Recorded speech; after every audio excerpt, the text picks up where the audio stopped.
চালু হওয়ার প্রায় 2 বছর পর প্রথমবার সপ্তাহে 7 দিনই চলতে শুরু করলো মেট্রো রেল। শুক্রবার বিকেলে উত্তর স্টেশন থেকে শুরু হয় মেট্রো চলাচল।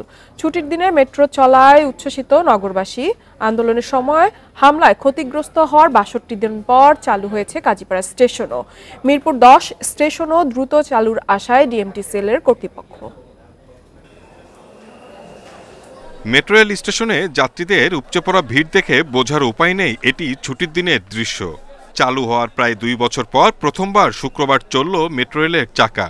সবার চোখে মুখে তাই উচ্ছ্বাস।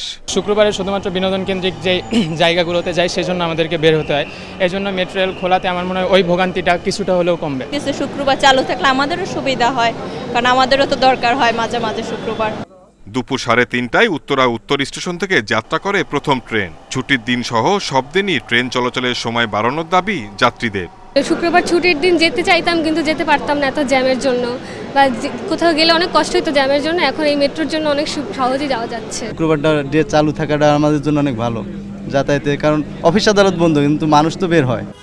এদিকে ছাত্র আন্দোলনের সময় হামলায় ব্যাপকভাবে ক্ষতিগ্রস্ত কাজীপাড়া স্টেশনও চালু হয়েছে শুক্রবার। মেট্রো রেলের এমডি জানান, হামলায় ক্ষতিগ্রস্ত মিরপুর 10 স্টেশনও কয়েক মাসেই চালুর আশায় তারা। আমরা চেষ্টা করবো মিনিমাইজ করা, বুদ্ধি করা, যতটা সময়টা যত মিনিমাইজ করা যায়, কারণ মিরপুর হচ্ছে একটা হাব। এখানে চারদিকে যে মানুষের যাওয়া আসা, যে ভিড়, এবং এটা আমাদের রিলিভ করার জন্য আমাদের দ্রুত করা দরকার, আমাদের রেভিনিউ জেনারেশন বাড়বে। শুক্রবার বেলা 3:30 থেকে রাত 9টা পর্যন্ত চলবে মেট্রো রেল। সপ্তাহে 7 দিন চালু হয় গণপরিবহন হিসেবে পূর্ণতা পেল metro rail.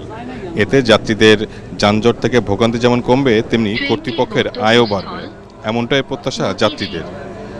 Shahid Ahmed, independent news, Dhaka.